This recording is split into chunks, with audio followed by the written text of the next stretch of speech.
Yeah, I'm Dr. Eric Jonasch. I'm Professor of Medicine in the Department of Geomedical Oncology at UTMB Anderson Cancer Center in Houston, Texas.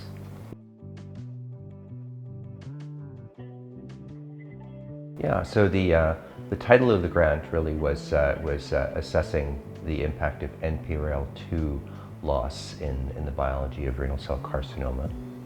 And this was a project that I did together and am doing together with Guang Peng, who's a specialist in DNA repair in cancer.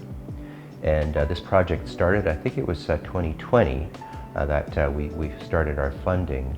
And it's ongoing. And so the idea here is that there are certain proteins that are downregulated in renal cell carcinoma because of the fact that you lose parts of chromosome 3, which is where a lot of genes that are important for kidney cancer reside. And this is one that was basically hidden in the shadows and didn't seem that important initially. But Dr. Peng observed that NPRL2 is actually not only a protein that influences a pathway called the mTOR pathway, but also seems to influence DNA repair. And one of the things I've been very interested in long term is what causes DNA repair problems in kidney cancer, because all cancers have this problem. Kidney cancer definitely has it, and it's a potential vulnerability. And so this is how the research has progressed. And what we've been able to do is we've been able to knock down and knock back up this particular gene in cell lines. And we've looked at what that does to the DNA repair machinery. And those data are not published yet, but I can tell you that it does some very interesting things. It modifies and modulates this in a way that perhaps is part of the reason why we have a DNA repair defect. And that has downstream consequences in certain pathways. There's a pathway that's somewhat interestingly named the STING pathway, which is one of these pathways that our cells have that are basically billions of years old to fight viruses and stuff like that, and we can harness as well. The other thing is that the abnormalities that are created by these genes being downregulated then create vulnerabilities, and there are drugs that exist that can then interact with this to create what's called synthetic lethality, where you have basically three legs of a stool, if you will, and you have one knocked out by the gene loss, and the second then gets knocked out by this particular therapy that you can then use.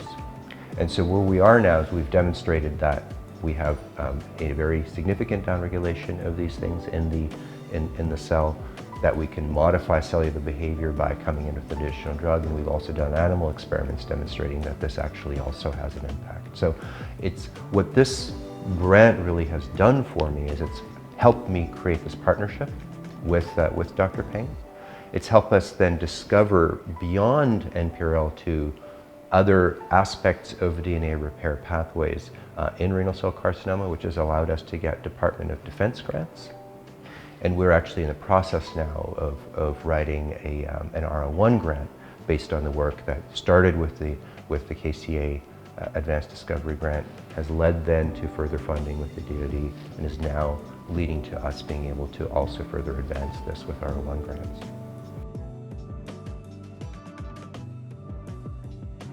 Yeah, so what it allowed us to do is to make observations that there is a targetable vulnerability in kidney cancer cells, that where there are drugs that currently exist, that we could theoretically design clinical trials to take advantage of this abnormality that's generated by NPRL2 loss, that could then come up with new therapeutic paradigms. Yeah, I mean, the great thing about partnering or receiving funding and working together with the KCA is that you have the patient voice that helps guide you in terms of making sure that the work you're doing is relevant and meaningful for patients in the end. And as physicians and as researchers, that's what we want, right? We want to make sure that the work we do actually makes a difference in the lives of patients. And so the granting mechanisms that the KCA has, really focuses on making sure that there's impact for patients. And so I think from that standpoint, it helps guide us as researchers in what questions are that we're asking, and then helps us, I think, come closer to reaching, some sort of conclusions that are of benefit to the patient community.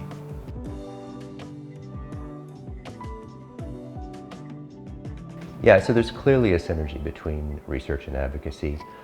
We're all looking for the same thing. We're all looking for making an impact in the lives of patients. And the way we write grants is there's a thing called an impact statement. That's really, really important, because a reviewer of the grant then looks at it and says, okay, well, if this particular researcher does this work, will the world change in any way, shape, or form? And I think that by working with organizations like the KCA, that impact is really emphasized and reinforced, and it allows all of us really to move things forward in a way that benefits the lives of patients.